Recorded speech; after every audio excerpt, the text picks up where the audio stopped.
sa umaga. Sabihin niyo sa inyong katabi, you are anointed, you are blessed to be a blessing. In the name of Jesus, I receive it. Amen. Let's lift our hands to God. Hallelujah.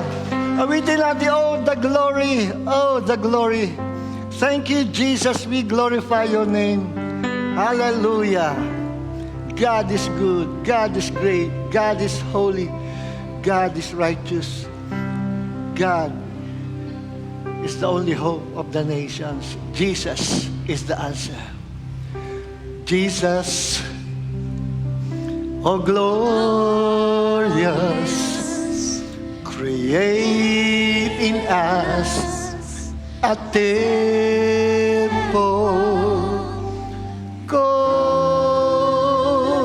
as living stones, where you're enthroned.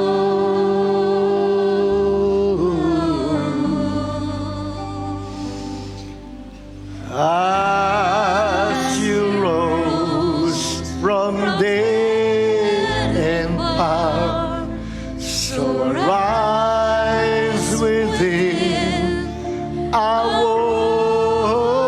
worship. Rise upon our praises and let the hands that so you raise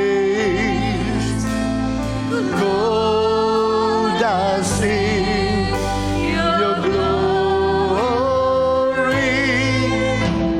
Show us by your grace, oh, the glory. Yes, Lord. Oh, your presence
Manila Setiomo Sorobanda.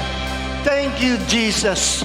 Panginoon, sa umaga ito, we continue to worship, Lord, in the Spirit and in truth. And we ask you, Lord, to anoint us once again with your fresh anointing of wisdom and revelation, so that we may understand the deep things of the Holy Spirit. And let us understand, Lord, the language of the Holy Spirit. Lord, we receive your anointed words.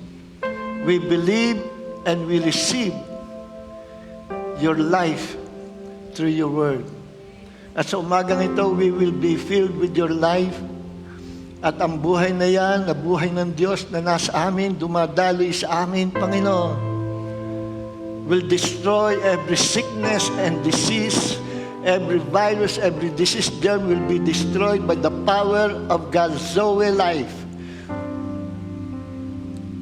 Lord, we activate the power of the resurrection life of the Lord Jesus Christ sa aming mga buhay by faith in the name of the Lord Jesus Christ.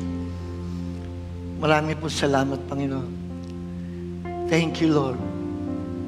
Thank you, Lord. And all glory belongs to our Lord God and Savior, Jesus Christ. Lahat po yung magsabing Amen. Amen. Palakpakan natin ang Panginoon. Makakaupo na po tayo. Praise God. Sa umagang ito, ang ating pong paksa, part 2, nung tinalakay ko, nung, kailan mo yun? Friday, Bible study.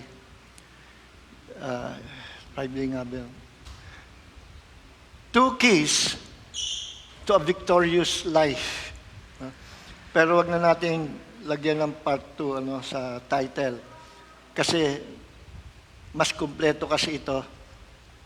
May mga bagay na hindi ako nasabi noon na babanggitin ko ngayon. Pero yung mga ibang nasabi noong Friday, pahapyawan din natin mabilis sa umaga nito. Ito ay patungkol sa 2 susi sa mapagtagumpay na buhay, buhay Kristiyano. Kaya nga ang title, 2 Keys to a Victorious Life. Yun ang title. Ano itong 2 keys na ito, 2 susi na ito? Ito po yung salitang obey and trust. Tiningnan ko sa mga sermon ng ibang mga lingkod ng Diyos, kung merong ganito sermon na keys to a victorious life. Meron. No, yung iba, ang dami, 7 keys. Yung iba, more than 7 keys. Ang dami naman.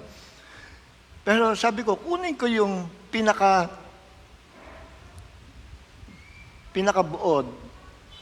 yung 2 main keys sa pagtatagumpay ng buhay, mananampalataya.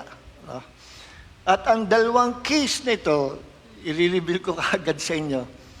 Number 1 key is yung word na obey. Ang number 2 key ay yung trust. Obey and trust. Pag yan ang na-master natin, na maintindihan at maipamuhay natin, walang labanan, walang pagsubok, walang kahirapan sa buhay nito o pakikipagbaka na hindi maaari nating hindi mapagtatagumpayan. We can overcome all problems of life. We can overcome every sickness and disease, kung yan may sa demons or by nature or by virus. Malalampasan natin, and we can defeat the enemies. We can destroy the arrows of the enemies, yung mga tinutudla sa ating mga palaso ni Satanas, palaso ng mga pag-problema, sakit, karamdaman, kahirapan. No? Para si Satan and his demons, para silang mga archers na mamana. No? Para silang mga sniper. Kung sino yung weak, kung sino yung pabaya, kung sino yung hindi maingat, kung sino yung hindi lumalakad sa pananampalataya, madaling matarget. Labanan niya, merong warfare, may spiritual warfare in the spirit realm. And whether we know it or not, or whether we like it or not, we are soldiers of Christ. At kasama natin sa hukbo na yan, sa hukbo ng spiritual armies of God, ay ang mga angelic beings, mga angels of the Lord. Merong 1/3 ng mga angels na nahakot si Satan, according to the book of Revelation, 1/3 ng mga stars, angelic beings, na napaniwala ni Satanas at nahakot niyang sumama sa kanya. So kung si Satan, dating cherub, I believe 2 posisyon ni Satan sa langit nung hindi pa siya nagre-rebelde. He was a cherub, anointed cherub. Sabi sa Isaiah 14:12 pababa at gayon din sa Ezekiel na he was an anointed cherub. Katabi ng Panginoon. Ang mga cherubs ay nagbabantay sa throne of God. Pero kahit ganon, sa simula ay isa sa mga unang nilikha ng Panginoon, I believe ang mga angels, hindi nila lubos na kilala ang Panginoon. And even the devil, kung makilala lang ni Satanas kung sino ang Diyos na lumikha sa kanya, hindi siya magre-rebelde. Ang naintindihan lang ni Satan, ni Lucifer, God is love, and He created all things by the power of His love. He was motivated by His love, nature, kaya nilikha niya lahat ng bagay, pati mga angelic hosts. Probably yun lang ang alam ni Satanas. Hindi niya alam na God is a just God. That God is holy. Wala pa revelation na God is holy. Sapagkat kailan lang na-reveal that God is holy nung pumasok ang kasalanan. Hindi mo maintindihan ang salitang holy kung wala ang sin. At hindi mo rin maintindihan that God is love, but God is also a just God.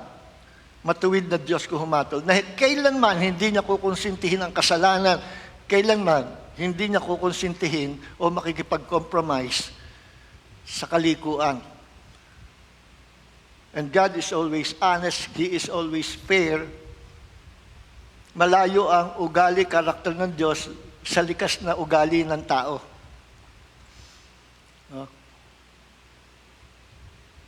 Yun ang Panginoon. Hindi kilala ni Satanas. Mismo mga angels. At mapalad tayo, sa atin inireveal ng Diyos yung kapuspusan ng kanyang pagka-Diyos, kung sino siya, at nakilala natin, naintindihan natin, nagkaroon tayo ng kapahayagan kung sino ang Diyos, kung ano ang Diyos, through the Lord Jesus Christ. Ang fullness of revelation, kung sino ang Diyos, na kay Jesus, siya ang nag-reveal. Siya ang Diyos na hindi nakikita, na nahayag sa tao through the Lord Jesus Christ. God became a man. Okay. So ngayon,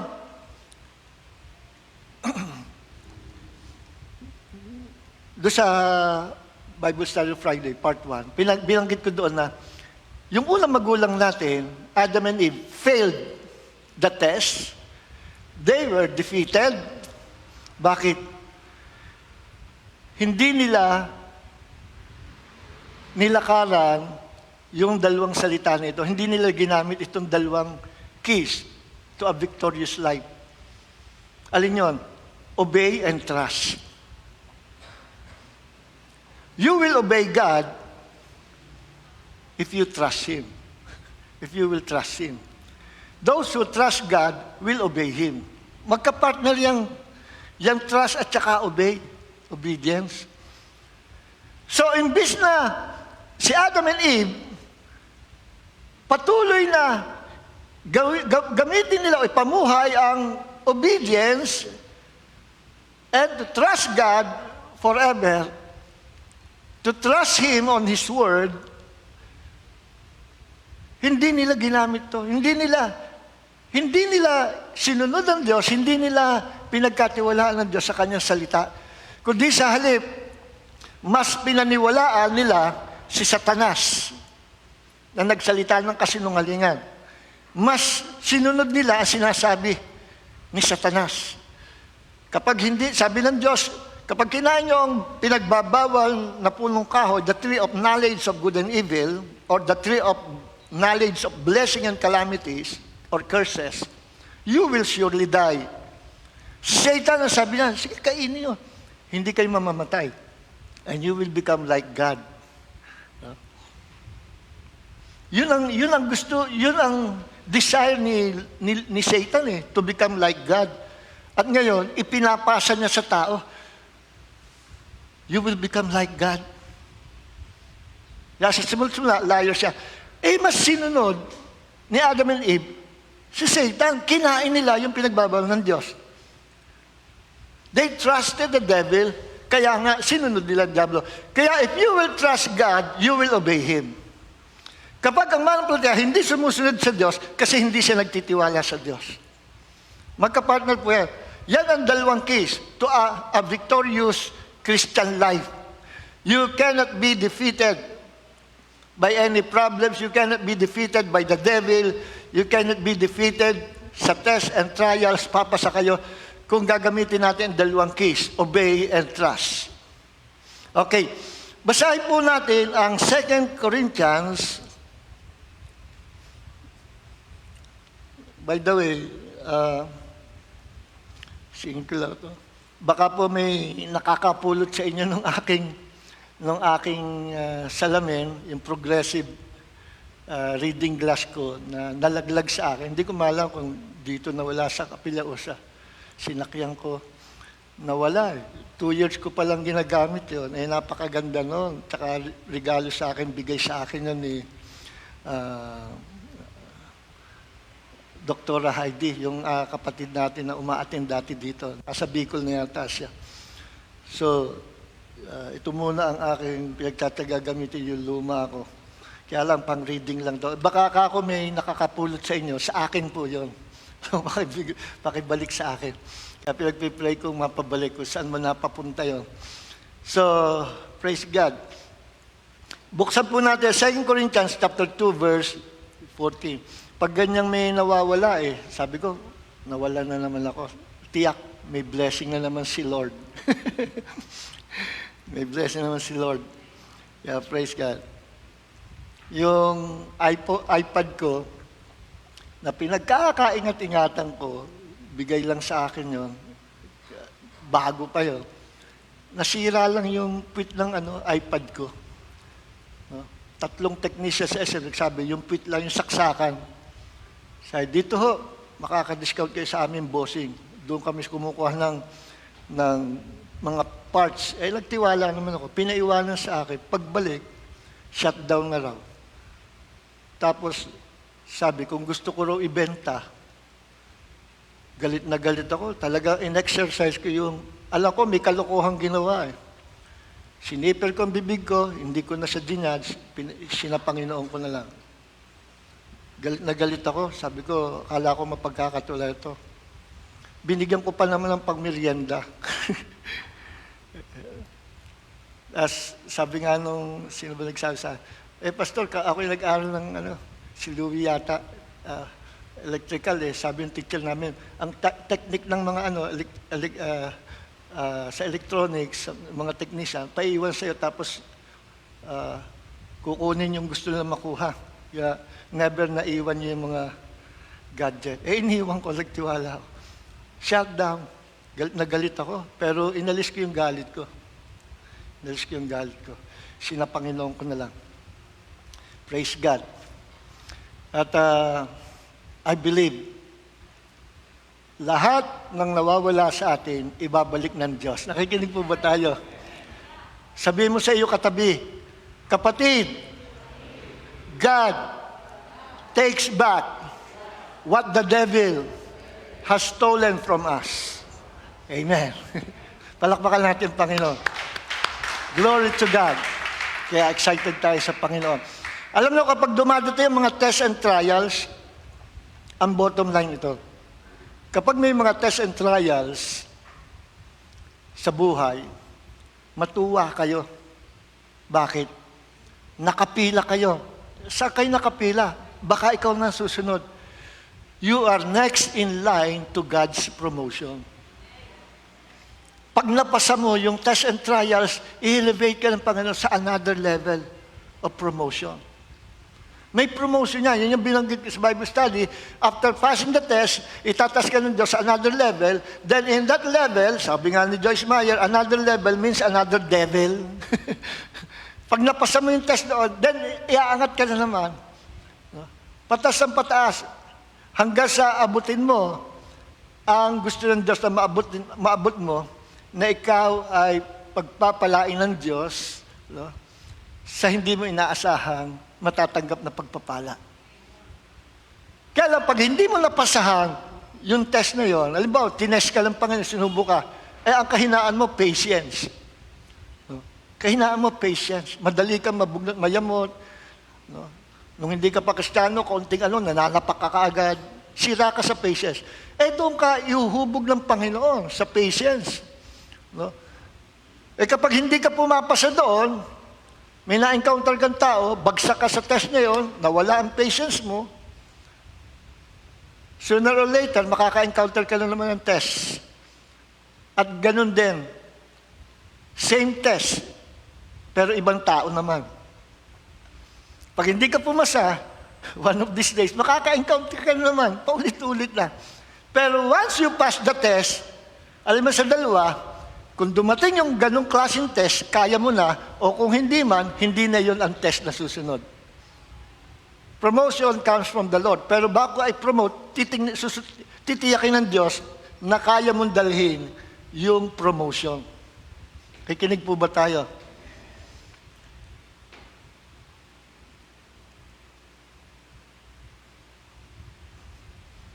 Mahirap yung minamadali mo yung promotion and you are promoting yourself. Mahirap yun. Pag sinaba ka sa gera, babagsak at babagsak ka. Marami mananampalataya na wala sa ministry. Nagpastor, nag-evangelist, na hindi pa siyang talagang nahuhubog ng Panginoon. Pero gusto lang niya, gusto niyang gayahin yung iba. Pero hindi pa perfect time. Ang daming bumagsak. Ang dami ko nakitang gano'n. Nag-backslide. Ngayon, nag-aahenti na lang. Iba, nagtatrabaho na lang. Isa may nakausap ko nga yung isa, kasabayan ko. Magpastor ka uli. Nalulungkot siya kasi hindi na siya makabalik sa pagpapastor. Masyado na siyang nagumon sa trabaho. Nawala yung calling niya. So, basahin natin ang 2 Corinthians chapter 2. Papaspasan ko na po at sikapin ko na puro direct to the point ang gawin ko. Titingin ako sa outline para hindi tayo lumampas sa oras. Madalas lumalampas tayo sa oras kasi pag may pinakita ang Panginoon na revelation, doon tayo nagpo-focus, ina-expound natin yun without considering the outline. No? 2 Corinthians chapter 2, verse 14. Basahin natin sa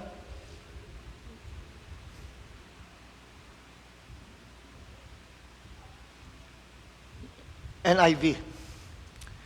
But thanks be to God who always leads us as captives in Christ's triumphal procession and uses us to spread the aroma of the knowledge of Him everywhere.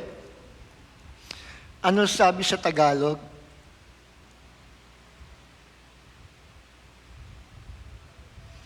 Sabi sa Tagalog, subalit salamat sa Diyos na siyang laging nagdadala sa atin ng pagtatagumpay kay Kristo. Na kanino ang pagtatagumpay natin? Ang sabi dito, na kay Kristo. Pag na kay Kristo ka, sure ang pagtatagumpay mo. Yun ang ibig sabihin na. At sa pamagitan natin ay ipinahayag ang samyo ng pagkakilala sa Kanya sa bawat dako. Okay. So maliwanag na binigyan tayo ng Diyos ng pagtatagumpay. We are destined to become victorious in this life. We are destined to reign in this life and in the life to come with the Lord Jesus Christ. Basahin natin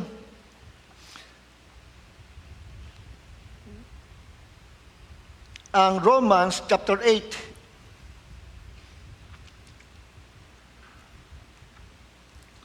Verse 37. Sa Christian Standard Bible.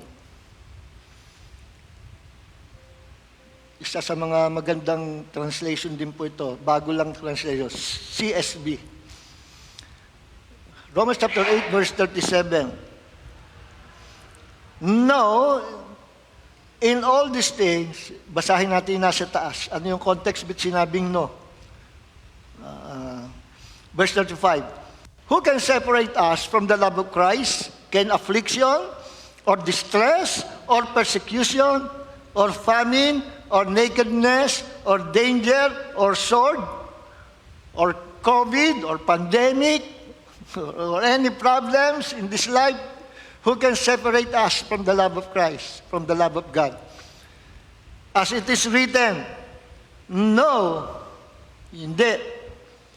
In all these things, we are more than conquerors. Binaybay yung mga magiging problema. Kamatayan, COVID, pandemic, kagutuman, persecution, etc. Lahat ng kalaban natin sa mundong ito, sakit karamdaman, satanas, demonyo. Sabi dito, in all these things, we are more than conquerors. We cannot be defeated. Bakit? Hindi ka pwede matalo. Hindi ka pwede matalo. Basta gamit mo ang dalawang susi na ito, obey and trust God. Imposibleng matalo ka, kapatid. You will always come out as a winner sa labanan. Sapagkat dinestino ka na ng Diyos to become more than conquerors. Nakikinig po ba tayo?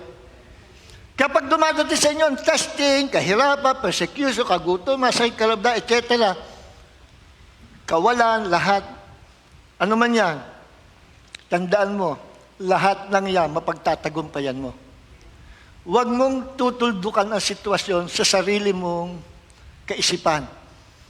Kapag hindi po man nakikita ang tagumpay at ang answer ng Diyos, ibig sabihin, hindi pa tapos ang Diyos. Merong pinoproseso, may pinaprocess ang Diyos. After matapos yon, parang puzzle na inuugma-ugma ng Panginoon, then you will experience that victory. Kaya huwag kang maiinip. No? Listen mga kapatid, sino ang, tingnan nyo, sabi dito, so yung two keys, obey and trust. When you trust God, you will obey Him. Sabi sa, tingnan natin sa Job chapter 36. Sabi sa Job 36,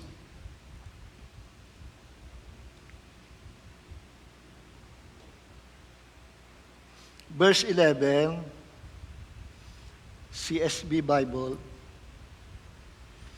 if they listen, or sa ibang translation, if they obey and serve God, they will end their days in prosperity, and their years in happiness. Kung susundin mo ang Panginoon, if you will listen or obey God, and serve Him faithfully, you will experience sa future ang prosperity at ang happiness. Magiging happy ang ending ng buhay mo. Although maraming labanan at ang mundong ito'y territory of the devil, pero magtatagumpay ka pa rin. Ma-experience mo ang prosperity, success, victory, happy life. And you will be full of joy because God is so good. Sa future yan. Basta wag ka lang mainip. Mangyayari yan, kapatid. Hindi ka ginawa ng Diyos para kay Christ to be defeated. Hindi. Once you are in Christ, you will become victorious at ang tawag sa iyo sa Bible ay you are more than a conqueror. Basta alam mo lang ang susi ng pagtatagumpay, then ma-experience mo ang victory in this life. At ang dalawang susi na yan ay obey and trust. Tingnan nyo sabi sa salitang obey, if you will obey and serve God, ma-experience mo ang prosperity. And in the future, happiness. See? Hindi lang ikaw i-bless ng Panginoon. Maging ang iyong future generation. Marami ngayon, lalo na sa YouTube, binabanatan ang teaching na prosperity. Mali sila at tinatawag nila na may panunuya na mga preacher sa prosperity ay patawagin yung pinipreach daw ay prosperity gospel. Mali sila. Mali sila. Sapagkat talagang ang prosperity ibinibigay ng Diyos sa kanyang bayan, sa kanyang mga anak. Meron yan sa debate forum. May nakausap ako niyan galit na galit sa mga prosperity preacher Sabi ko, Brad, cool ka lang. Latagan kita ng napakarami scripture. Ang dami niya sinasabi. Wala daw prosperity, wala. Hindi niya alam Nakikisunod lang siya doon sa mga anti-prosperity. Kaya sabi ko nga, ano bang gusto mo, prosperity o poverty? Hindi naman makapamili. Papiliin kita, anong gusto mo, prosperity? Paginhawahin ka ng Diyos o papaghirapin ka ng Diyos? Dalawa lang naman yan Laging dalawa lang yan, laging wala sa gitna. You can become good or you can become evil. You can be blessed or you can be accursed. You can become, you can prosper or you will experience poverty. Pili ka. At maging sa Deuteronomy chapter 30, verse 19, sinabi ng Diyos yan, saksi ko ang langit, saksi ko ang mundo, ang lupa. Naglagay ako ng blessing and curse, life and death. Pili ka. Tayo pinapapili ng Diyos. Nagbigay ang Diyos ng tip, choose life. Piliin mo buhay. Kita nyo? Nagbigay ng tip ang Diyos, choose life. Bakit? So that you and your descendants, your children and your children's children will be blessed forever. Tayo pinapapili. And what you choose is what you get. So choose life. Choose blessing. Choose prosperity kaysa poverty. Dalawa lang yan. Ang problema, may mga preacher ng prosperity, nagtuturo prosperity, na laging pera ang pinangangalandakan.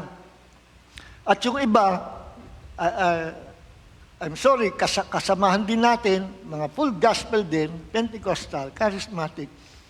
Yung iba, dahil naabot nila yung naging mayaman sila, naging millionaire sila, naging full of pride sila.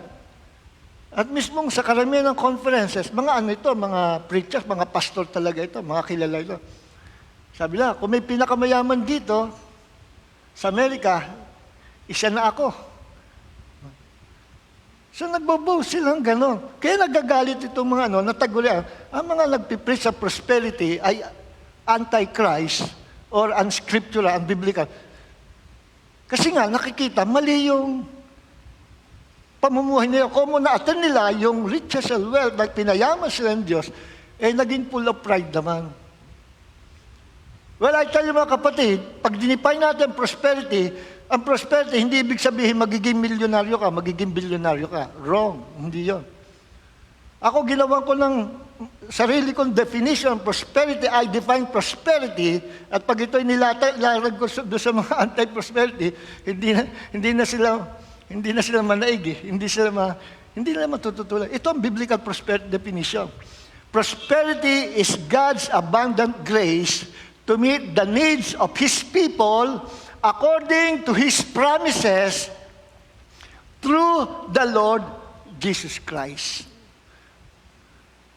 Ulitin ko, prosperity is God's abundant grace to meet the needs of His people. Ang prosperity, nagre-release ang Diyos ng sagalang biyaya para abutin niya ang pangangailangan ng kanyang mga lingkod, kanyang bayan, ng kanyang mga anak. At yung ibibigay niyang blessing na yun, pag-aabot niya, pagtugon niya sa pangangailangan ng kanyang bayan, ayon sa kanyang pangako. Ibig sabihin, ang ibinibigay ng Diyos, nasa loob ng kanyang pangako. Yung outside, hindi pwede ibigay. Hindi ka pwedeng humingi ng 3 asawa. Outside Diyos, sa will ng Panginoon. Ibibigay lang niya inside His promises, inside His will. Kaya prosperity is God's abundant grace to meet the needs of His people according to His promises. At kung wala si Jesus, hindi mangyayari yan. Kung wala si Jesus, hindi tayo i-bless. Through the Lord Jesus Christ. That is prosperity. So kasama sa victorious living, ang prosperity, success, and victory. God can prosper His people kahit na sa panahon ng pandemic. God can prosper His people. Amen po ba? Sino naniniwala? Yung nag-amen, yung makakaranas. Sino naniniwala? Sino naniniwalang God will prosper your life, you'll become victorious and successful? Yun. Yung may pinakamalakas na amen, siya yung uunahin pa. Sino naniniwala na ipaprosper siya ng Diyos, He will succeed in this life, He will prosper, and He will become more than conquerors. Amen. Alam niyo kung sino pinakamalakas? Ako. Kasi may microphone ako. Totoo yun. Once you declare, Amen. Huwag niyo wawalang balaan yung salitang Amen. Bakit? One of the most powerful word in Hebrew and Greek is the word Amen. Kapag sinabi yung Amen, lahat ng sinabi na inagrihan mo will come to pass. You will experience those words na napakinggan mo. Nakikinig po ba kayo? Amen. Totoo yun. Anointed yung Amen. Anointed yun. Okay. So, yung sinabi dito sa Romans 8:37. Sino yung tunay na sumusunod sa Panginoon? Yung umiibig sa Diyos. Pag ikaw ay umibig sa Diyos, magtitiwala ka sa Kanya. At pag nagtiwala ka sa Kanya, susunod ka ano man mangyari. Those who love God will trust Him. And those who trust Him will obey Him. Buksan po ninyo yung Bible sa John chapter 14, verse 21 and 23. Tingnan natin ang sinabi ni Jesus. More scriptures po ang binibigay ko sa inyo kasi ito yung proof na nasa Bible yung ating pinag-uusapan. John 14:21. Sabi ni Jesus, the one who has my commands and keeps them, keeps means obey. The one who has my commands and keeps them is the one who loves me. Ang sino mang meron na aking salita at sino mang sumusunod sa aking salita, yun po ibig sabihin, ay siyang totoong umiibig sa akin. And one who loves me will be loved by my Father. At sino mang umiibig sa akin, at sino mang sumusunod sa aking salita, yun yung tunay na umiibig. At sino mang umiibig sa akin, iibigin ng aking Ama. I also will love him. Iibigin ko rin siya. And will reveal myself to him. At ihahayag ko ang aking sarili sa kanya. Sino pong gustong makilala lubos ang Panginoong Hesus, na ihayag ng Panginoong Hesus ang kanyang sarili, ang kanyang kalwalhatian, kung sino siya, ang lalim na kapahayagan, kung sino ang Panginoon. Sinong gustong maka-experience ng gano'n? Taas ang kamay. Yes. Kung gusto nyo i-reveal ni Jesus ang kanyang sarili sa inyo, love Him. Ibigin niyo siya. Paano natin iibigin siya? Obey His word. Kaya kapag sumusunod ka sa utos ng Panginoon, sinusunod mo ang salita ng Diyos, ibig sabihin lamang yon, you love Him. Pero yung nagsasabi, I love Jesus, pero hindi naman niya sinusunod ang sinabi ng Diyos, hindi totoo yon, peke yon. At kapag ikaw ay sinusunod mo, you obey His word, that means you really love Him. At kung magkagano, iibigin ka daw ng Ama, iibigin ka rin ni Jesus, and I will reveal myself to you, sabi ni Jesus. So, sino yung nakaka-receive ng revelation from God? Yung masunuri sa Panginoon. Yun ang bottom line. Sino yung nakakahukay na malalalim na bagay, mga kapahayagan ng Diyos? Sino yung nakakaintindi sa lengguwahe ng Holy Spirit? Sometimes, pag hindi mo kilala ang Holy Spirit, hindi mo alam ang language of the Holy Spirit, hindi mo maintindihan kung ano sinasabi ng Holy Spirit. Full of symbolism, no? Pictures, images, mga keywords, at malalim na salita. Pero if you know the language of the Holy Spirit, ang dali mo ma-pick up kung ano sinabi ng Panginoon. At ang Diyos nangungusap, habang gising tayo, right now, at this very moment, the Holy Spirit is talking to you right now. Yung iba, hindi alam ang language of the Holy Spirit. Nire-reject pa nga nilang Holy Spirit. Wala na raw Holy Spirit, tapos na raw ministry ng Holy Spirit. Saan mo nakita yun sa Bible? Pero kung alam mo language of the Holy Spirit, mapapatnubayan ka niya. Dadalhin ka niya doon sa dapat pagdalhan sa iyo sa ikabubuti ng buhay mo. He will lead you into the path of righteousness, into the path of blessing. Kaya mahalaga, narinig mo ang tinig ng Holy Spirit, naintindihan mo kung ano sinasabi niya. And you will only understand the voice of the Holy Spirit, you will only understand the language of the Holy Spirit if Jesus will reveal Himself to you. Yan mahalaga. Ihayag ni Jesus sa kanyang sarili. Pag inihayag ni Jesus sa kanyang sarili, pakikita i-reveal ng Panginoon ang Holy Spirit. At ang Holy Spirit, lalong i-reveal kung sino si Jesus. Parehas yun. Through Jesus, kakaroon ka ng revelation sa Holy Spirit. At ang Holy Spirit, i-reveal kung sino si Jesus. Eh, paano tayo makakatanggap ng revelation from God? By obeying His words. So that's the first key, obedience. Verse 23. Ano sabi dito? Verse 23. If anyone loves me, sabi ni Jesus, he will keep my word, or he will obey my word. My Father will love him. I will come to him and make our home with him. Ano sabi?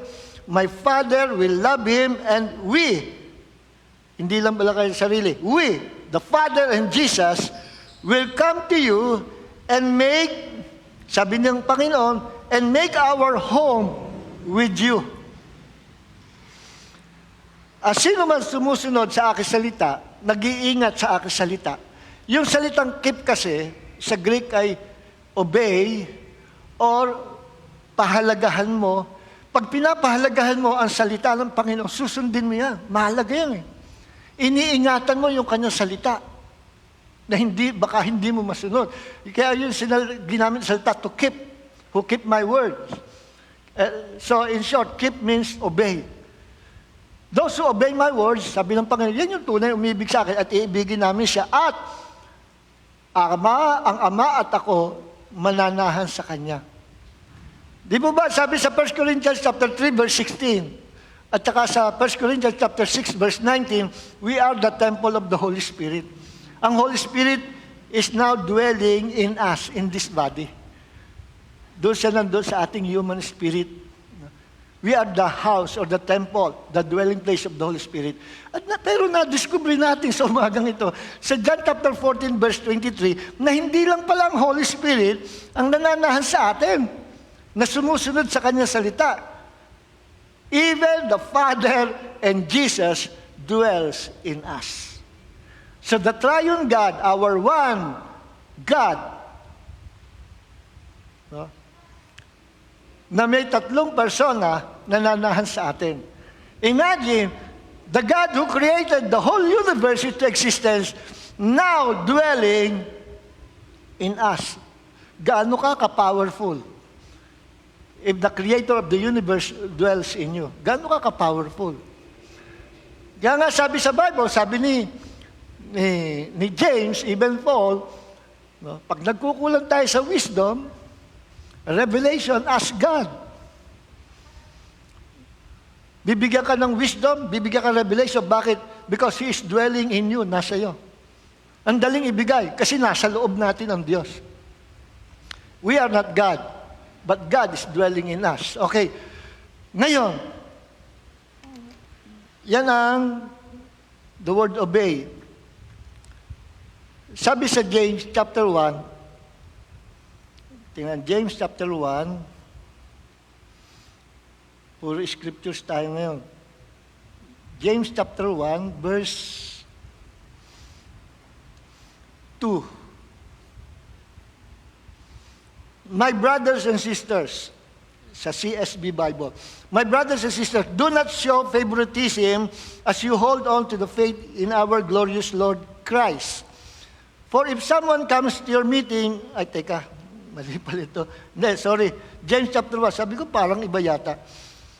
James chapter 1, verse 2. Verse 2 hanggang 4. Consider it a great joy, my brothers and sisters, whenever you experience various trials, because you know that the testing of your faith produces endurance, or sa ibang translation, produces patience.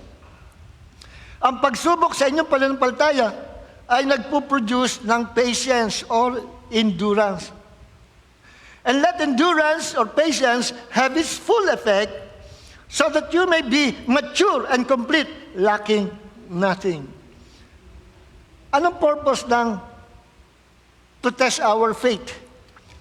Para daw mag-produce ng patience or endurance. Patatagin ka. At pag matatag ka na, anong kasunod nun? You will experience maturity. Maturity. Magmamature ka spiritually.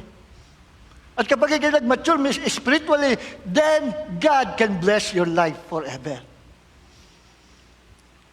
Kailangan mag-mature tayo. Kung gusto nyo lang fullness of God's blessing, kailangan mag-mature tayo.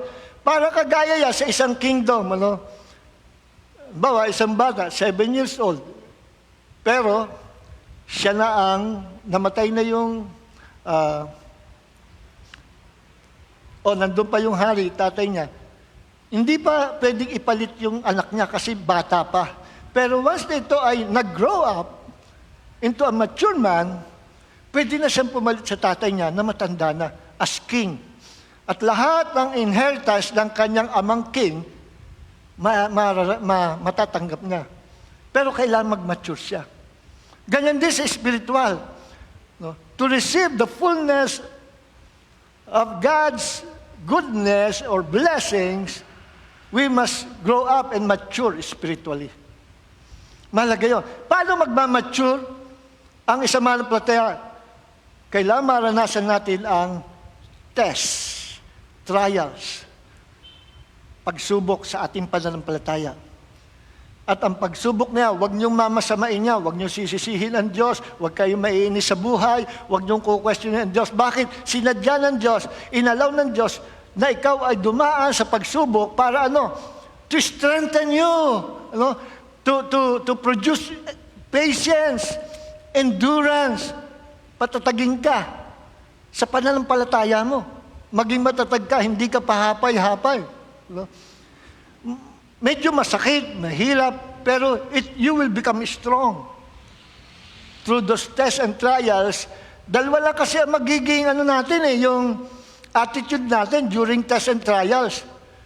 To reject God, to reject the will of God, magtampo sa Diyos, at umalis ka, tampo ka sa Panginoon, nawalan ka ng pananampalataya, or patuloy kang nanampalataya sapagkat nagtitiwala ka sa iyong Diyos sa pinaglilingkuran, kahit anong hirap, kahit anong pagsubok, nanatili ka na naglilingkod sa Kanya. Full of patience, full of endurance sa panahon ng pagsubok. Ano mangyayari? Yung palang proseso na yon ng Diyos sa ating buhay, magdadala sa atin sa spiritual maturity. Nakikinig po ba tayo? At kapag ikay matured na, then you will experience the fullness of God's goodness or the fullness of God's blessing. Nakikinig po ba tayo? Kaya huwag kayong malungkot, huwag kayong mainip kung walang blessing. Actually, kalimutan niyo yung blessing eh. Kalimutan niyo yung blessing. Huwag kayong magfo-focus sa blessing. Mag-focus tayo kay Jesus.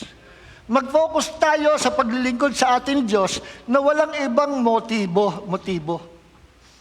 Sapagkat kung ang focus mo, naglilingkod ka, gusto mong sumunod sa Diyos, gusto mong pagtiwalaan siya, kasi narinig mo, God will bless me. Kapag ako'y nag-obey, nag-trust, God will bless me. Wrong motive, kapatid. Para yang sa giving eh. Parang sa pagbibigay, pagtatanim.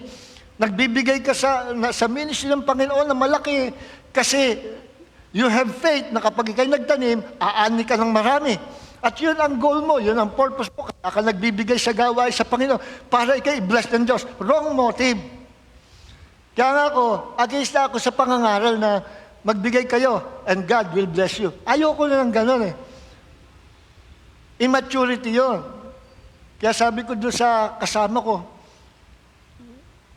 sa mission, Brad, ibahin natin ang approach. Wag na yung, sige, magbigay kayo. God will bless you, pikpik, siksik, liglig, nag-uumapaw. Tinuturuan natin ang church to become immature at magkaroon ng wrong motive na kaya ka palang magbibigay sa Panginoon kasi gusto mo i-bless ka lang. Ang ituro natin sa church, kaya tayo nagbibigay sa Panginoon because we love Him so much. At kapag ang motibo mo, nagbibigay ka because you love the Lord, higit pa sa 10% ang kaya mong ibigay. Makikinig po ba tayo? Higit pa sa 10%. At tayo, sa church natin, sa ating panampalataya, we believe in tithing. Ituturo ko sa inyo, we believe in tithing, not because we are under the law of Moses. Malakay 3:10, under the law yan eh. Ang mga Jews, pinapractice yung tithing. Hindi lang 10% pag inobserve yung tithing eh. 60% pa. Next time, tuturo ko sa inyo. Hindi lang 10% ng tithing. Pagka ito'y tithing under the law, we are giving our tithes not because we are under the law or under the priesthood of Aaron. Pag-priesthood of Aaron, meaning under the old covenant, we are giving our love gift, our tithes sa Panginoon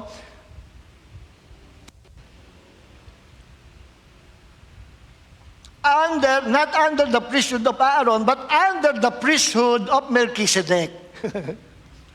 Melchizedek. At si Abraham nagbigay ng 10% ng blessing niya kay Melchizedek.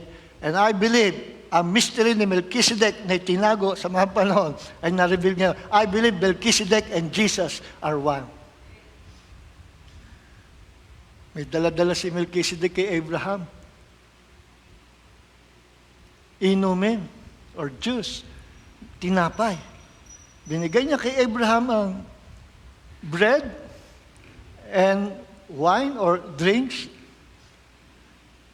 Tinake ni Abraham. Sinong mahilig magbigay ng ganon? Nung araw kasi tawag sa grape juice, wine din eh. Pero hindi alcohol. Alam. Sino mahilig magbigay ng wine or juice, grape juice, tsaka bread? Sino sa Bible? Si Jesus. Si Jesus. So, huwag natin pag-usapan yan. Malawak pag-usapan. Next time, tuturo po natin yan. So, dito tayo sa salitang trust. No? Sa Proverbs chapter 3, tingnan natin, Proverbs chapter 3. verse 5.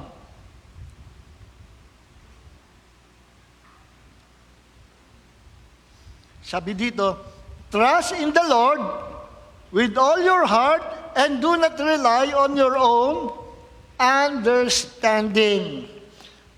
Magtiwala ka sa Panginoon ng buong puso mo at huwag kang umasa sa iyong sariling pangunawa. In all your ways, know Him, and He will make your path straight. No? Yan ang sabi sa Proverbs chapter 3, verse 5 and 6. Trust in the Lord with all your heart, and do not rely on your own understanding. In all your ways, know Him or acknowledge Him, and He will make your paths straight, and He will direct your paths. So, yun ang sabi, trust in the Lord with all your heart. Pag sinabing trust in the Lord, eto yan. So, second key ay trust. No? Sino ang sumusunod sa Panginoon? Yung nagtitiwala. Look at Abraham. Sabi ng Panginoon, Abraham, I will bless your generation, your future generation. Kung gaano karami ang star sa langit, pararamihin kung gaano. Kung gaano karami ang sand sa dagat, ganyan karami yung generation. Gawa ko covenant, okay ba sa'yo? Call ka. Kumol si Abraham. Sabi ng Panginoon, kay Abraham, unang-unang tinawag si Abraham, nasa land of Ur, Abraham, mag-pack up ka, papupuntahin kita sa lupain. Hindi mo kilala. Go into the land, sa promised land, and I will bless you there. Alam niyo, sunod ka agad si Abraham. Kung tayo kaya sa Abraham, susunod kaya tayo? Sino ka ba? Anong tinig yan? I am God. Paano ko masusunod na ikaw yung God? Walang ganun si Abraham, sunod ka agad si Abraham. Minsan ang mahirap pasunurin. Minsan, yung mga matataas pang pinag-aralan at yung mga intellectual, magre-reason out, bakit? Anong logic dyan? Sa philosophy ko, ganito pakita mo muna, anong evidence? Ganyan sapagkat nung araw, paano ni Abraham, hindi pa uso yung mga aral, education, paniwala ka agad si Abraham. Hindi niya nakikita yung pangako ng Panginoon, but he obeyed God. Kung saan sa indirect ng Diyos, papuntahin, sunod lang siya, sunod. At dumating siya sa final test, sabi ng Panginoon, nung nagkaroon na siya ng anak, kaisa-isang anak, ng pangako, pararamihin pa yun, magmumultiply. At yung anak na si Isaac, isang araw, sabi ng Panginoon, Abraham, punta ka. Sa bundok na yun, tuturo ko sa'yo. I-offer mo ang solong anak mo, si Isaac. Offer mo sa akin. Yes, Lord. Sunod ka agad siya. At nung nasa bundok na, iniwan niya yung kanyang katulong. Diyan ka muna, tutoy. Ako, aking anak, will come back. May paniwala siya na kahit i-offer na sa Diyos, mabubuhay si Isaac kasi we will come back. Babalik daw sila. Hindi sinabing, and I will come back. Kasi wala nang anak ko, i-offer ko sa... Hindi, may paniwala siya na yung offering niya sa Diyos, hindi pa rin mawawala si Isaac. At kahit, yun nga sabi sa aklat ng Hebrew, na kahit si Isaac ay mamatay, Abraham believed na i-resurrect ng Diyos si Isaac. Meron siyang ganung paniniwala kaya okay lang sa kanya. At magtataka kayo, si Isaac, hindi siya baby hindi siya 7 years old.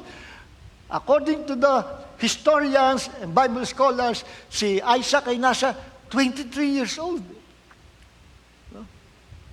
Itinali siya kanya, nilagay sa altar, at nung kanyang abangan ng saksak, to offer him to God, dumatay angel, wag!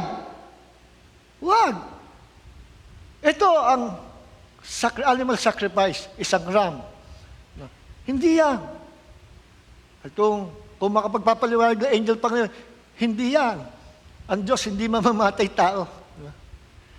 Pero marahil naintindihan kaagad ni Abraham. At umuwi siya kasama ng kanyang anak. Pasado siya sa test ng Panginoon. Yung pinakamabigat na test, ang ibinigay ng Diyos kay Abraham to give His only Son, only begotten Son, to offer Him to God, pinakamabigat na testing yan. Bakit? Sapagkat ang nakaabang na blessing kay Abraham ay pinakamabigat ding blessing in the future. Ibig sabihin, ang size ng blessing ng Diyos at reward na nakaabang sa iyo ay malaki kung malaki rin ang pagsubok. Pag magaan lang ang pagsubok mo, magaan din yung blessing. Pag mabigat ang pagsubok, mabigat din at malaki ang blessing ng Panginoon. Again, huwag tayo mag-focus sa blessing, pero pinag-uusapan lang po natin ito, that the God whom we serve is the God of blessing. Nakikinig po ba tayo? The God whom we serve is the God of prosperity. He is the God of success. He is the God of victory. Sinong naniniwalang kagaya ko, magsabing amen. Amen. Sinong naniniwala hanggang ngayon, kahit siya ay laging naka-face mask at naka-face shield, ay mukha pa rin siyang artistahin. Yun. Para mas malakas yung amen na yun kaysa doon sa sinong gustong i-bless ng Lord. Alin kayo malakas? Sinong gustong i-bless ng Lord? Sinong gustong wag mawala ang magiging mukhang artistahin na kahit siya ay naka-face shield? Mas malakas yung blessing. Announcement. Para sa ating kaligtasan, huwag na kayo magtatatambay sa mga tambayan na maraming tao. Ngayon, balita, tambak lang ang tao sa Palok Lake, doon sa ang dami mga tao. No? Huwag kayong makikihalubilo. No? Lalabas lang kayo ng bahay pag kailangan. Ako mismo, living by faith, and I believe, hindi ako makakontaminate. I personally believe, hindi ako makakontaminate ng COVID. Sapagkat yan ang faith ko. But, tinuro sa akin ng Panginoon, huwag mong aalisin ang common sense, guide. Huwag mong aalisin ang wisdom. Obey the protocol. Ay, sinusunod ko. Pero nag-iingat din ako. Alam ko, iniingatan ako ng Diyos, pero iniingatan ko rin sarili ko. Gumagamit ang Diyos sa iba-ibang paraan to protect us. Nasa Bible yan. Kaya ng Diyos protektahan ka, supernaturally, pero hindi laging ganun ang action ng Panginoon. Kaya kang pagaling ng Diyos through supernatural healing, pero hindi laging ganun ang paraan ng Panginoon. Minsan, ididirect ka, ililid ka ng Panginoon sa ganitong gamot, sa ganitong tao. Kung kailangan operahin. Kung kailangan ito ang inumin. Kung kailangan gumamit itong herbs, itong gumamit. Tingnan niyo si pangalan sa kalimutan mo. Mamaya, maalala ko. Hezekiah. Si King Hezekiah, pinapunta niya si Prophet Isaiah. Sabihin mo kay Hezekiah, ipaganda ang bahay niya kasi ang kanyang sambahayan kasi kukunin ko ng buhay niya. Mamamatay na siya.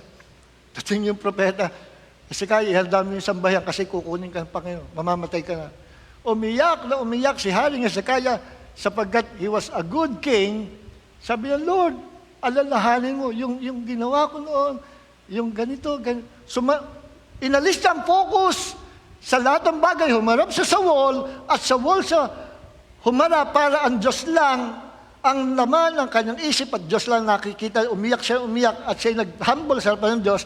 Hindi pa nakakalayo ang propeta, pinabalik ang Panginoon. Bumalik ka, dadagdag ako ng 15 years yung buhay. Nakita ko ang kanyang tears, kanyang pagpapakababa, kanyang prayer, ang kanyang pagluha. Bumalik ka, sabi mo, dagdag ako 15 years.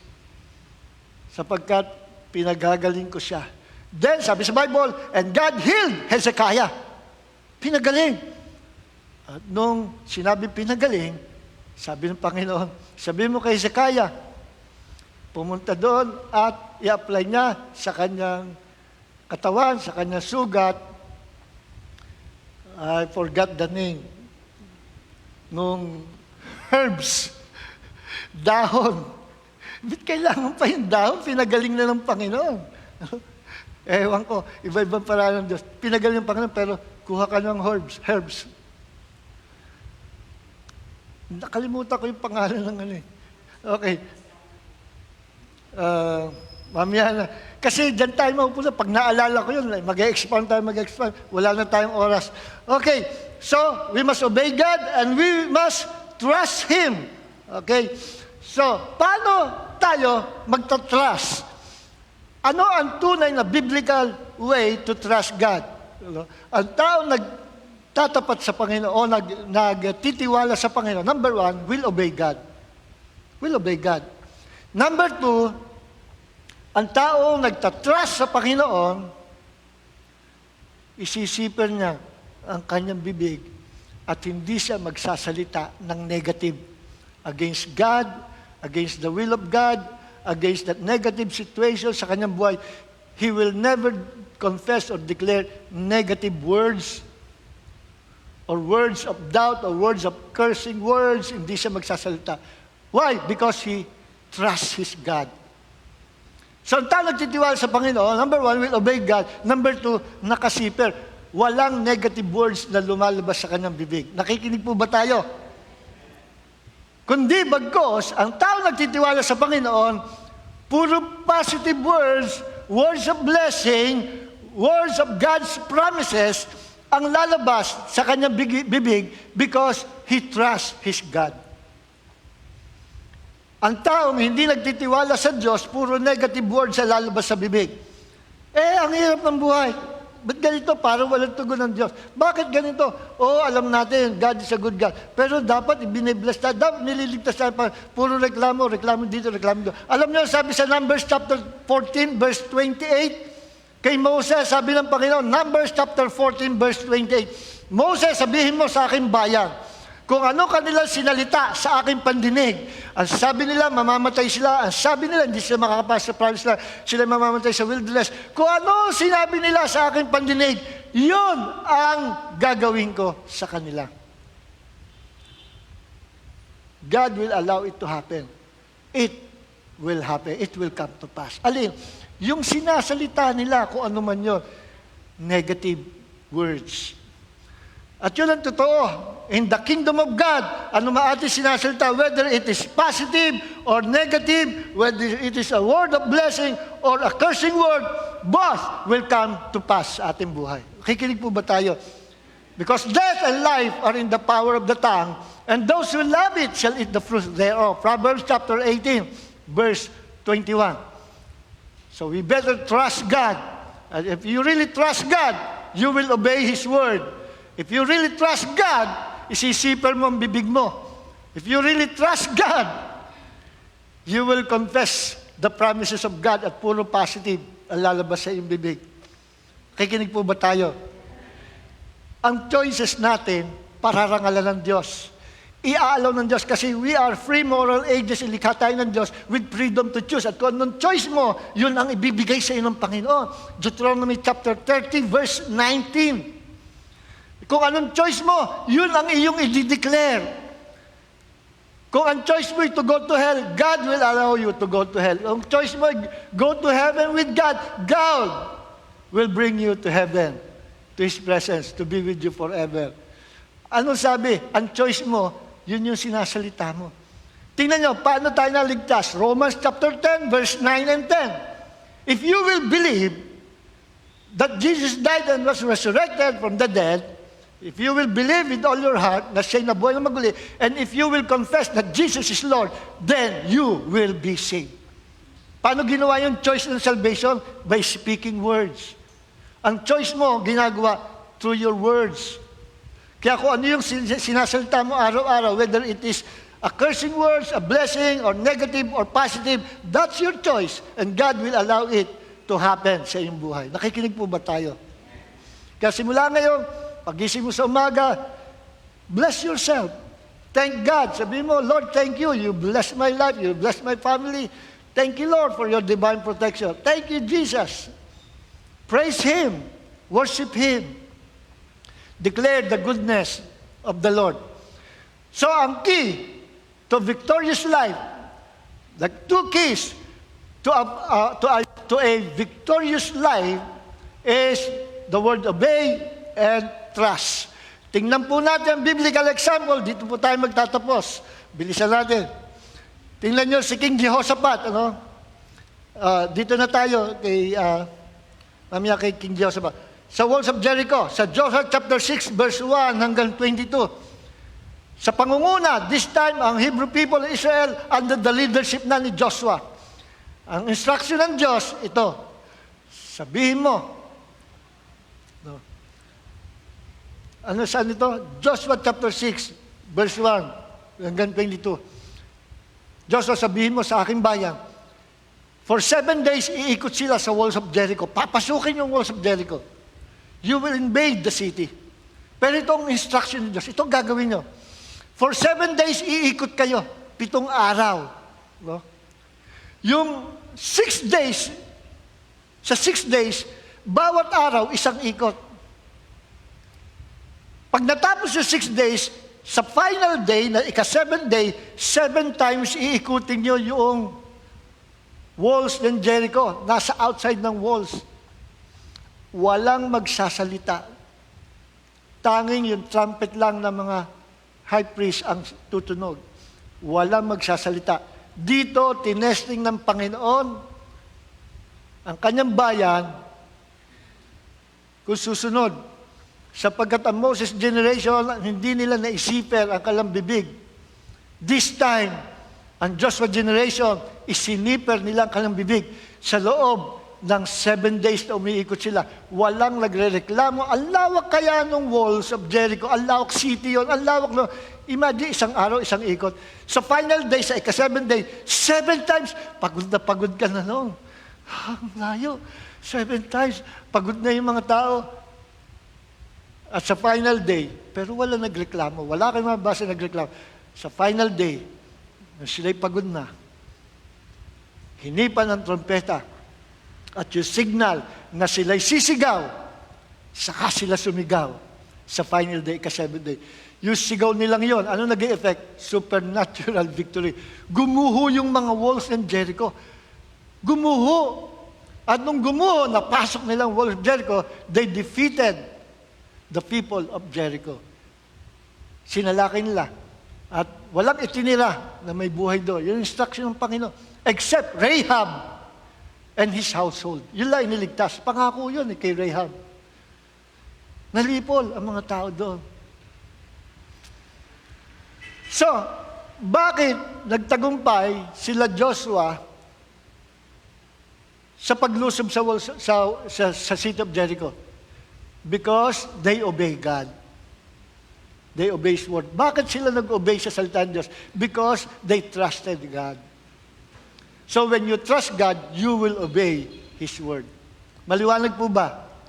So may victory. At tandaan nyo, sino dito ang naka-experience ng battle sa buhay? Mga problema, pakikipagbaka sa buhay, that is the battles of life. Sino naka-experience? Taas ang kamay. Makakalungkot yung iba, hindi pa na-experience. Sino naka-experience ng mga pakikipagbaka sa buhay? Taas ang kamay. Lahat tayo. Kahit bata pa, nakaka-experience na. Pero alam na po ba, pag ginamit nyo ang 2 keys to a victorious life, obey and trust. After ng test, after ng battle, pakikipagbaka, blessings will come. Nakikinig po ba tayo? In every battle, laging may blessing. Pag nakipagbaka ang Israel, nalipol nila ang kalaban, yung kung tawagin yung plunder, hinahakot nila lahat kung anong palamuti sa katawan, mga shield, sword, kung may mga kwintas na gold or silver, lahat, hinahakot nila yon. Sagana sila, tuwan-tuwa sila pag-uwi. Ang dami nilang hakot, gold, silver, shield, sword, ang dami nilang hakot. Meaning, after the war or after the battles, comes the blessing. Kaya kung kayo nakikipagbaka sa problem right now, tandaan nyo, the blessing of God is on your way. Kikinig po ba tayo? Sa sumunod na example, si Gideon, Judges chapter 7, verse 16 hanggang 18, at sa verse 22. Alam nyo, minsan ang paraan ng Diyos, akala mo foolishness eh. Pero hindi. Sa sanlibutan, kamangmangan. Pero sa Diyos, hindi. Minsan gagamitin niya mga simpleng bagay, at kapag inisip mo, parang hindi, ano ba ito pinapagawa ng Diyos? Parang layo naman, akala mo lang. Sometimes gagamitin ng Diyos ang foolishness sa mata ng tao, foolishness sa pangunawa natin, para hiyain yung nagmamarunong. Para ipakita ng Diyos na ang Diyos ang kumilos, Diyos ang gumawa, Diyos ang nagpala. Sometimes God will use, gagamitin ng Diyos yung mga tao na mahina, tao na walang alam, tao na mahirap, tao na walang sinabi, para hiyain yung marunong, mayayaman, nagmamarunong at puno ng pride, para hiyain. Sometimes, and most of the times, God used ordinary people to become extraordinary people. Okay. So, si Gideon, ano nangyari? Yung mga Midianites, lulusubin nila. Napakarami. Sabi ng Panginoon, gaano karami ang hukbo na binigay ng Diyos kay Gideon? 22,000. 22,000. Sabi ng Panginoon, pauwi mo na. Yung mga takot, pauwiin mo na. Nag-uwian. Ang natira yata, I think, 3,000. Tingnan natin sa Bible. Then marami pa rin. Marami pa rin. Sabi ng Panginoon, painumin mo dyan sa ilog. Yung iinom sa kamay, no, sasabihin ko sa iyo kung sino yung pipiliin mo na makakasama mo paglusob sa mga Midianites. Yung uminom na parang aso, dumapa sa tubig. At yung uminom sa kamay, piliin mo. Bilangin mo yung uminom sa kamay. Itsapuera mo yung uminom sa tubig na dapat na ganun, parang aso. Yung mga uminom sa kamay, sila yung makakasama mo paglusob sa mga Midianites. 300 na lang natira. Binawasan ng Diyos yung army ng Israel para i-prove ng Diyos na ang victory nanggagaling sa Panginoon.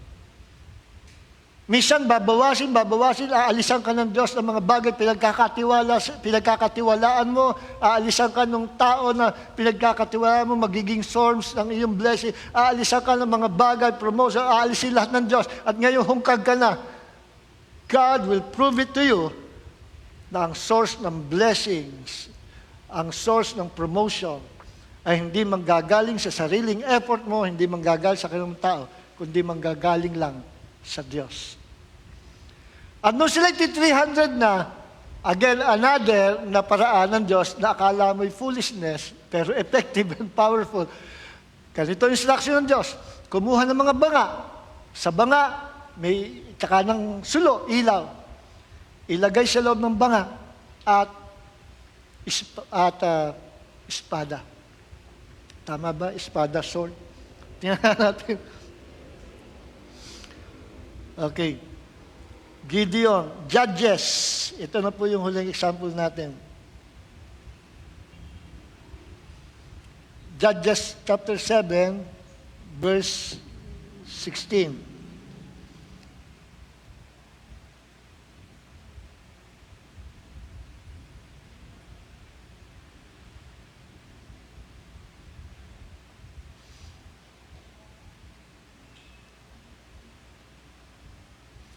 Verse 16.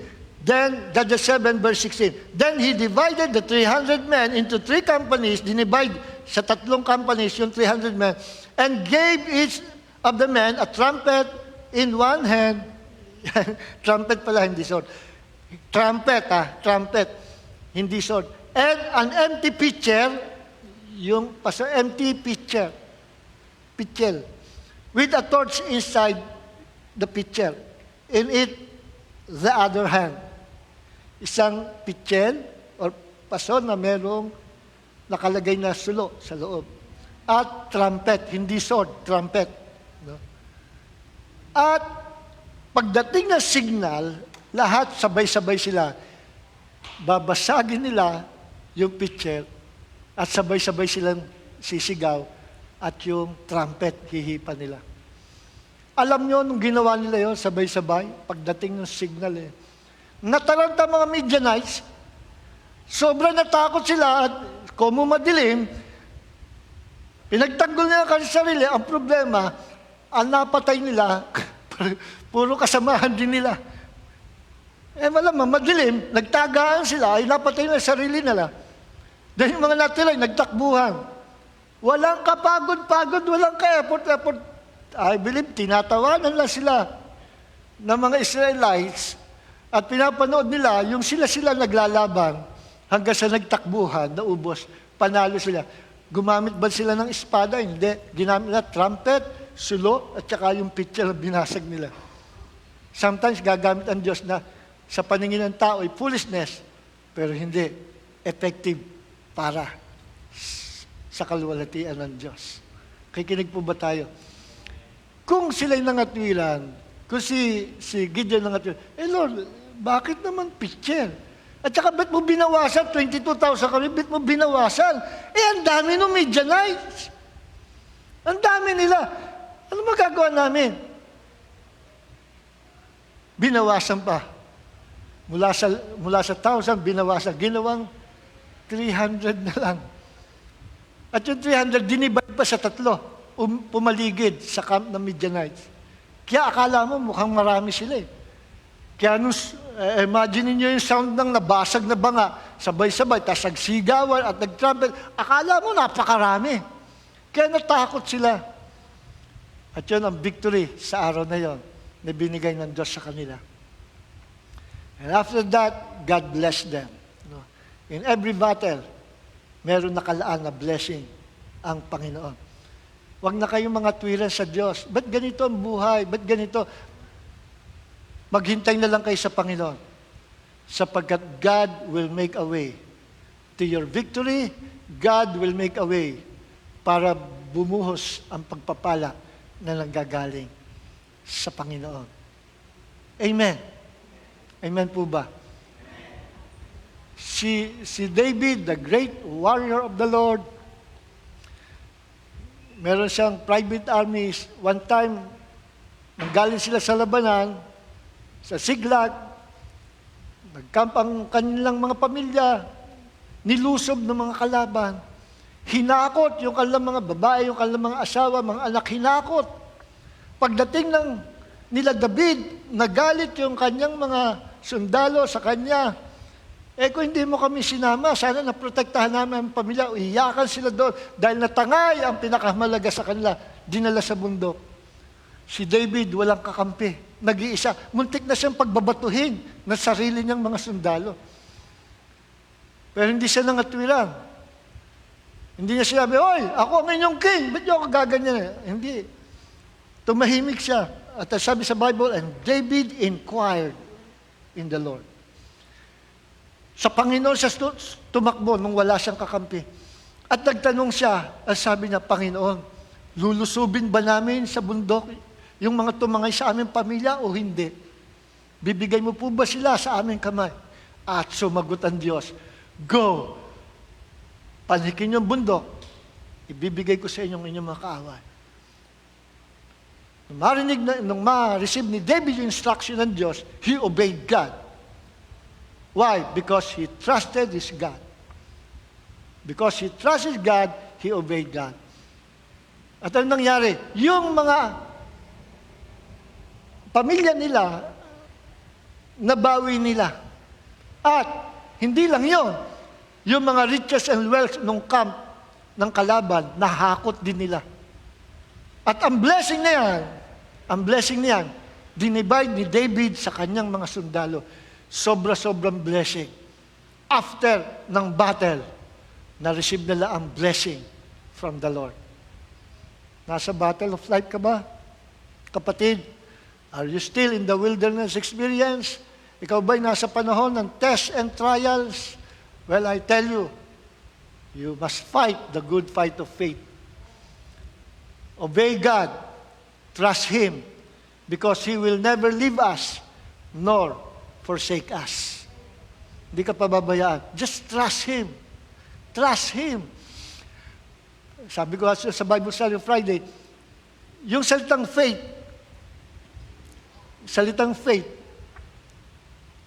iba sa trust.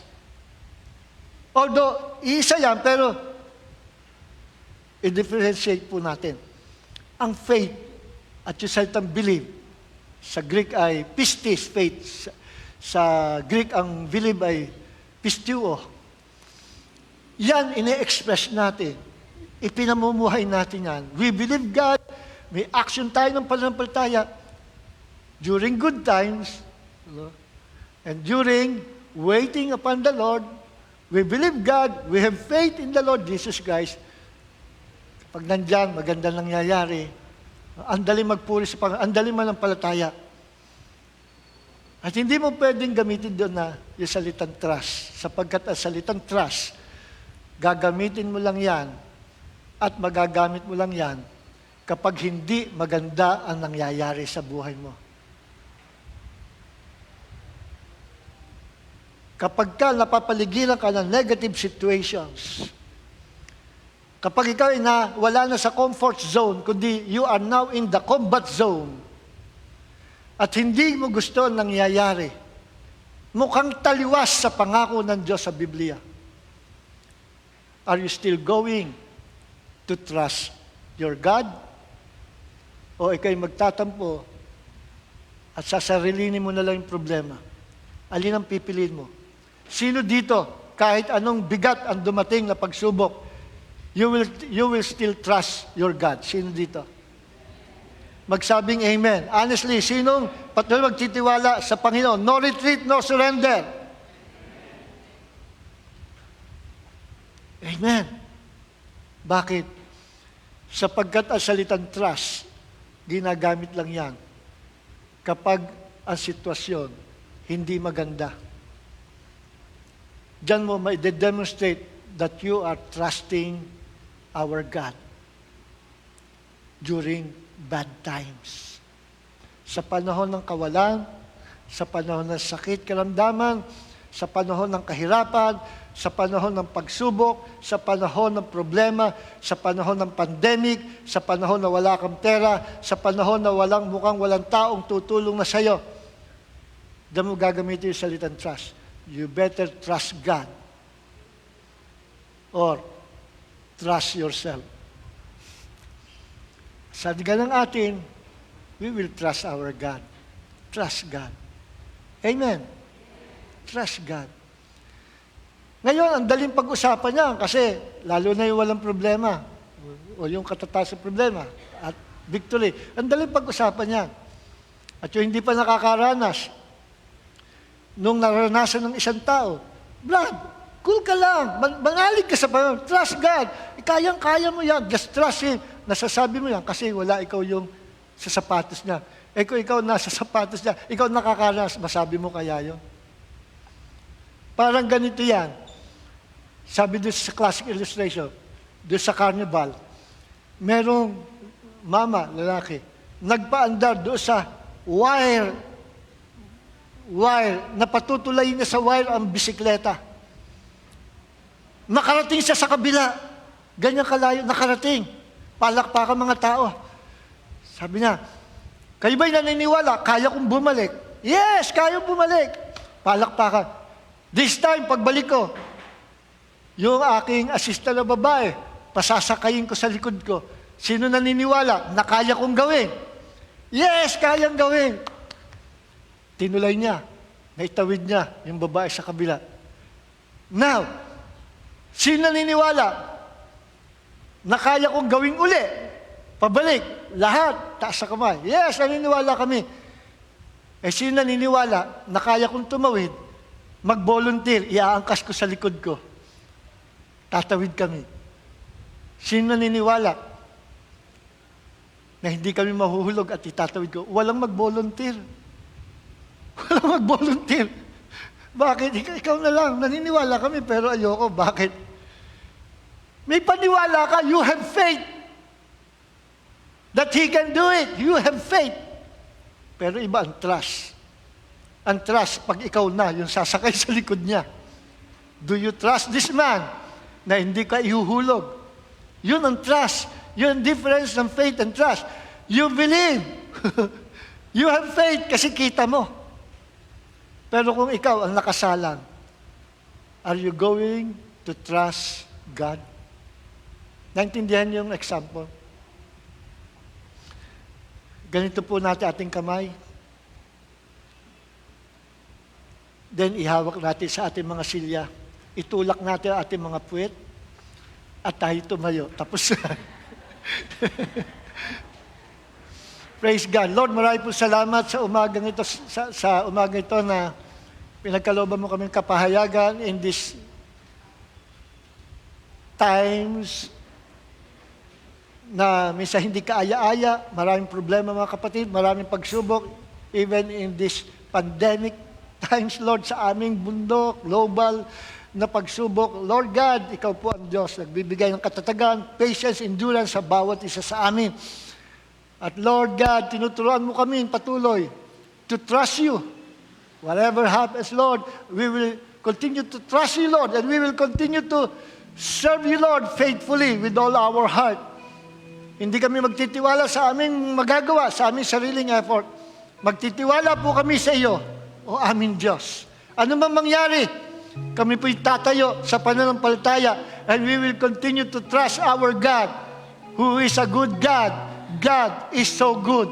At sinabi mo sa salita, You will never leave us, nor forsake us, sapagkat meron kaming napakabait, napakabuting Diyos. Maraming po salamat. Ito po salita na ito, dalhin namin sa lahat ng battles of life.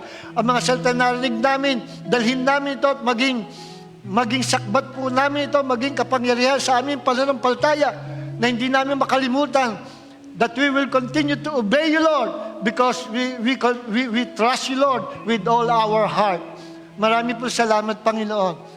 Thank you, Jesus. Thank you, Lord God, our Yeshua, Messiah. We honor Your name, we magnify Your name, we exalt Your name sa kalagitnaan ng iyong congregation. Thank you, Father God. Hallelujah. And all glory belongs to Jesus. Palakpakan natin ang Panginoon. Hallelujah. Everybody shout, Hallelujah. Lord, pagpalain mo ang bawat isa. Pagpalain mo ang bawat isa. Gamitin mo sila, Panginoon, na maging daluyan ng iyong salita to win more souls. Daluyan ng iyong pagpapala. Anoint your people with your fresh anointing. In Jesus' mighty name. Amen. So, naka-live po tayo ngayon. Naka-live tayo ngayon. Yung video na ito, i-share nyo sa inyong mga friends, i-share nyo sa mga kamag-anak, even sa abroad, i-share nyo kasi ang mundo, they need the word of hope, they need the word of faith, they need the word of God. Ano man mangyari, they need the word of comfort from the word of God. I-share nyo. Marami akong nababasa, no? Mga nag-suicide sa kahirapan buhay dahil sa pandemic, dahil na-paralyzed ang kanilang pinansyal, ang daming mga negative na tao. Ngayon, pag nagbasa kayo sa Facebook, puro mga negative. Puro negative. Now, it's about time na i-share natin ang positive word of God sa mga tao nang hihina. Maging frontliners tayong lahat to bring the word of hope sa buong mundo. Amen. Thank you, Lord. Panalangin po natin bago tayo umalis. At doon po sa ating mga videos, kung meron kayong prayer request, nire-review ko po yun. Kung may mga prayer request, pwede nyo, you can write your prayer request doon sa comments and we will pray for that prayer request. Ano po? So, Wednesday, Friday, hindi na babago, meron tayong Bible study, 7 o'clock. Kung may prayer request or may sakit, kailangan kagaling, just write doon sa comment section. Please pray, Pinky Almanza, ka-office mate ni Sister Mean. Naka-schedule for operation sa Doctor's Hospital, bukol sa ovary. Maging negative sa cancer. Thank you po. God bless. Sister Mean. Pag-pray nga po natin doon. Ang Diyos gumagawa ng himala. Amen. Gumagawa ng himala. Hindi siya nagbabago. He is the same yesterday, today, and forever. In Jesus' name. Thank you, Lord. Thank you, Lord. Thank you, Lord. Lord, niyaharap po namin sa iyo ito si Piggy Almanza, in the name of Jesus, anumang bukol sa kanyang tiyan, inaalis mo supernaturally, at kung ano man, Panginoon, yung bukol na yun, kung cancer man, let it be healed instantaneously in the name of the Lord Jesus Christ. We declare healing in the name of Jesus. By the stripes of Jesus, she is healed right now. In Jesus' name. At kung may prayer request kayo about healing or kung ano man, in the name of Jesus, lift your hands to God. Lahat na nakataas sa kamay, nananalangin para sa kalang kaibigan, friends, kamag-anak may sakit ngayon, i-represent nila ito. As they lift their hands in the name of Jesus, I declare the powerful healing anointing of the Lord na abutin ang tao na yon na may sakit karamdaman. Receive the healing of the Lord in Jesus' name. Amen. Amen and amen. Palakpakan natin ang Panginoon. Hallelujah! Everybody shout hallelujah! God bless you, mga kapatid. God bless you. This is my desire to honor you, Lord. With all my heart, I worship you. All I have within me, give you praise.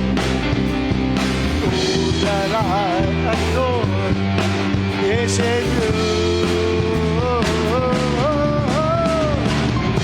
Lord, I give you my heart, give you my soul. I live for you alone. Every breath that I take, every moment I'm away. Don't have your way. Lord, I give you my heart, I give you my soul. I live